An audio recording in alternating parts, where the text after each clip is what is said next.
¿Qué tal? Buenos días, hermanos. Muchísimas gracias por estar aquí en este canal Es Hombre de Fe. Muchísimas gracias por acompañarme. Es un honor tenerte a través de estos medios.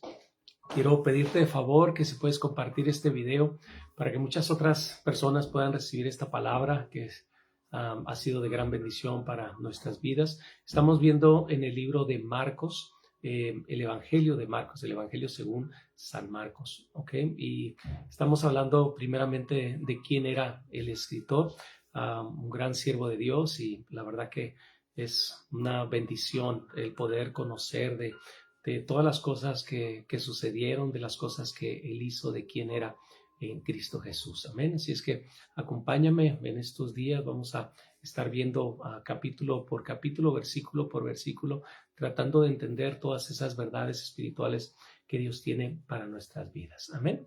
Y vamos a leer, dice la palabra de Dios así, Marcos capítulo 1, versículo 1. Principio del Evangelio de Jesucristo, Hijo de Dios, como está escrito en Isaías el profeta. He aquí yo envío mi mensajero delante de tu faz, el cual preparará tu camino delante de ti. Voz que clama en el desierto, preparad el camino del Señor, enderezad sus sendas. ¿Okay? Y hemos estado hablando precisamente de este pasaje, pero antes de entrar en lo que es la escritura, estábamos viendo quién era Marcos. Marcos decíamos que es hijo de una viuda, se llama María, era madre de Marcos, y ella había prestado su casa para que fuera una casa de oración, para que se compartiera la palabra de Dios ahí.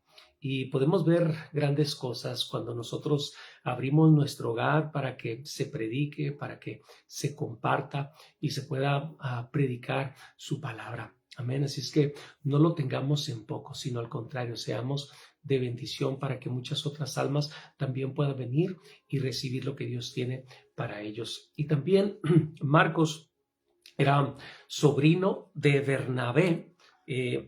Dice que ellos eran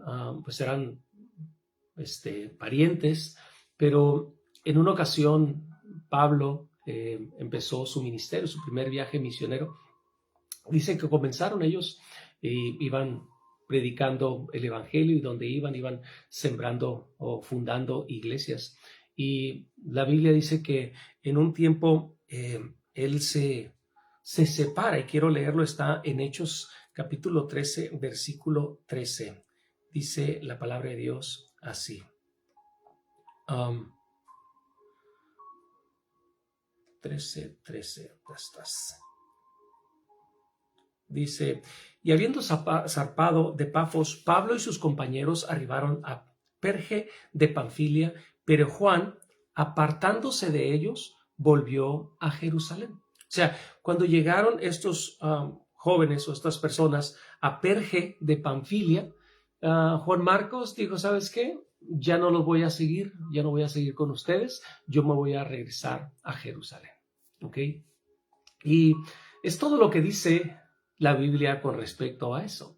Y no sabemos más. Pudiéramos especular de que a lo mejor estaba cansado, quizás, no sé, se le hizo muy largo el viaje, a lo mejor tuvieron algunos problemas entre ellos, algo que no les caía bien, o a lo mejor simplemente, a lo mejor algunos eruditos dicen que quizás Marcos era joven y quizás tenía algunas otras inquietudes, o quizás inmaduro, y decidió alejarse de ellos y regresó a Jerusalén, y ellos continuaron su viaje, Pablo y Bernabé. Y después de algún tiempo, Pablo decide hacer un segundo viaje misionero, y él invita a Bernabé, quien lo había acompañado a hacer el primer viaje misionero. Y Bernabé dijo, claro que sí, vamos, pero quiero invitar también a Juan Marcos. Y Pablo dijo, ¿cómo vas a invitarlo? O sea, si nos abandonó a medio camino, ¿cómo lo vas a invitar? Le dice, sí, pero ahorita ya está, o la mejor han de haber platicado algo, ya hablé con él y ahora sí quiere hacer el viaje, ya está decidido, lo que haya pasado, ya arregló sus cosas. Y dice que hubo una discusión muy fuerte entre ellos, las cuales no se pudieron poner de acuerdo. Y ahí está. Estoy leyendo en Hechos capítulo 15, versículo 36 dice: tiempo después, Pablo le dijo a Bernabé: regresaremos a todos los pueblos y ciudades donde hemos anunciado las buenas nuevas, para ver cómo están los seguidores de Jesús. Y Bernabé quería que Juan Marcos lo acompañara, pero Pablo no estuvo de acuerdo, y es que hacía algún tiempo Juan Marcos los había abandonado en la región de Panfilia, pues no quiso seguir trabajando con ellos. Pablo y Bernabé no pudieron ponerse de acuerdo, así que terminaron por separarse. Y Bernabé y Juan Marcos tomaron un barco para irse a la isla de Chipre, y Pablo eligió a Silas como compañero y se fueron a la iglesia de Antioquía. Fíjate, qué interesante. O sea, debemos de saber lo que estaba sucediendo. Algo pasó entre ellos y Juan Marcos se separa, y Pablo como que dijo: ¿sabes qué? Pues nos abandonó. Y en el segundo viaje ya no quisieron seguir el viaje. Es más, al parecer, como que ni Pablo habló directamente con Juan Marcos, nomás estaba hablando con Bernabé. Y quizás estaba muy molesto Pablo, pero la importancia de no soltar a las almas. Mientras yo me preparaba, Dios ministraba mi corazón. En algunas ocasiones nos vamos a encontrar personas dentro del ministerio que aún son inmaduras, que aún batallan en algunas cosas o no están bien afianzados en el camino de Dios. Pero la importancia de seguir mentoreando a esa persona. Bernabé miraba algo en este joven, en su sobrino, como que decía: hay algo especial en él. A lo mejor sigue batallando en sus luchas, a lo mejor, no sé, no está maduro espiritualmente. Y él siguió esforzándose con su sobrino Juan Marcos. Y fue tan dura la discusión que no pudieron llegar a un acuerdo.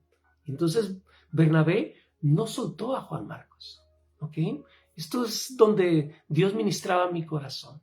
En algunas ocasiones, Dios permite que sucedan ciertas cosas con un propósito. Debemos de saber que Dios es un Dios soberano y siempre está en control de todas las cosas. Es más, quizás este problema parecía un problema muy grande, donde Pablo ya no quería seguir trabajando con Marcos y Bernabé sí, y dijo: ¿sabes qué? Ya no vamos a poder seguir, ¿ok? Pero Dios utilizó aún eso, porque ellos no desistieron de seguir predicando el evangelio. Y unos se fueron a un lugar y otros se fueron a otros. O sea, aún el problema en Cristo vino a traer bendición. La palabra de Dios así nos lo establece, que todas las cosas nos ayudan a bien para los que amamos a Dios, para los que conforme a su propósito somos llamados. Y fíjate, dice: y Bernabé y Marco tomaron un barco y se fueron a la isla de Chipre. O sea, este problema resultó en algo mejor, porque si se hubieran ido todos, hubieran, sí, efectivamente, seguido el evangelio y seguir afianzando las iglesias, pero este problema surgió para que Pablo atendiera las iglesias que ya había establecido y Bernabé y Marcos, ¿ok?, fueran y abrieran otras iglesias. Amén. Así es que la importancia de la soberanía de Dios. En la vida nos vamos a encontrar personas que quizás no vamos a congeniar, o a lo mejor no lo llevamos bien, pero la importancia de siempre tener un corazón limpio, un corazón puro. Y si Dios pone en tu corazón de estar al pendiente de alguna persona, o sea, tienes que seguir, tienes que hacer lo que Dios te ordena que hagas, ¿ok? Quizás Pablo molesto, o sea, es que nos abandonó. ¿Cómo quiere llevar a tus sobrinos si nos dejó a medio viaje? Y molesto quizás se fue y agarró a Silas y se fue a otro lugar. Pero Bernabé dijo: o sea, sí, pero yo lo entiendo. O sea, no lo justifico, pero entiendo quizás las razones. A lo mejor como pariente le dijo: ¿sabes qué? Me sentía mal o lo que sea. Él estaba al pendiente. Es más, inclusive a lo mejor sus padres le decían: hey, no dejes a mi hijo, no dejes a tu sobrino. Sé que tiene un gran potencial y no lo sueltes.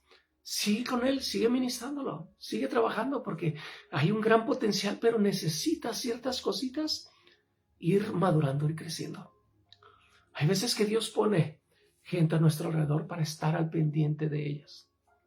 Nosotros que somos maduros espirituales, debemos de siempre procurar de no dañar su corazón.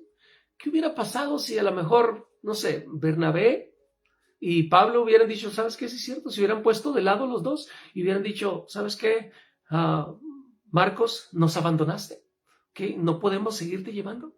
A lo mejor Marcos se hubiera sentido mal. Sí, sí es cierto, miserable de mí, ¿por qué hice esto? Y quizás se hubiera sentido indigno de regresar.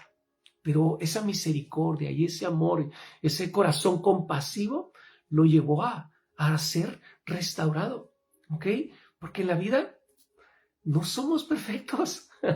¿Cuántos decimos amén?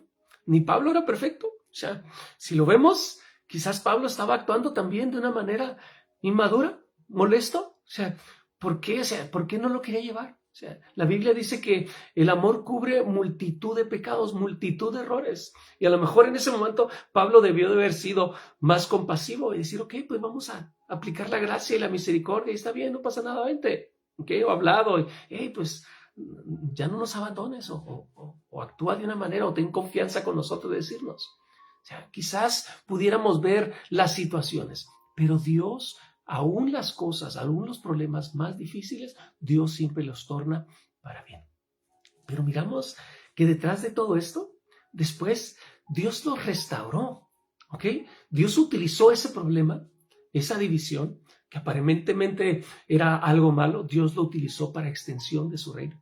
Y después, la Biblia dice que Pablo y Marcos resolvieron sus problemas. ¡Qué maravilloso!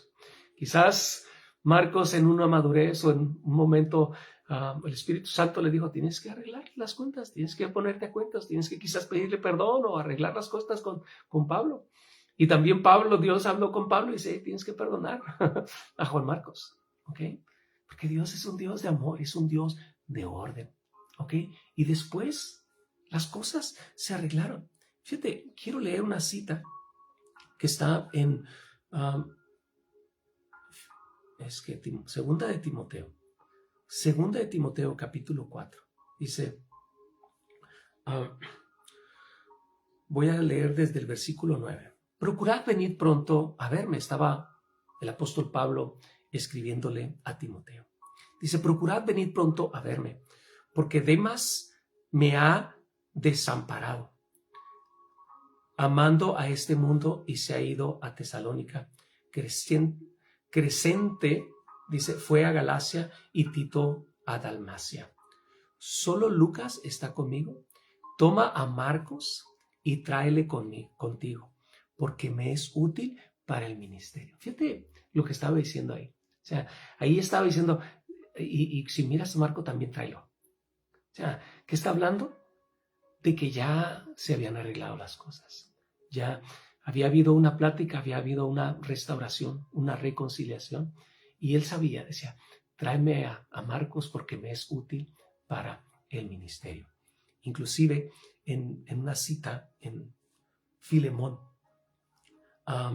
versículo 24, dice, te saludan Epafras, mi compañero de prisiones por Cristo Jesús, Marcos, Aristarco, Demás y Lucas, mis colaboradores. Ahí está hablando de que también lo menciona cuando él estaba en la cárcel, ¿ok?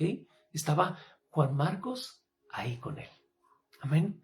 La importancia, hermanos, en la casa de Dios, en la iglesia, va a haber muchos problemas. Muchas personas se acercan conmigo y me dicen, pastor, ¿por qué sigue habiendo problemas en la iglesia?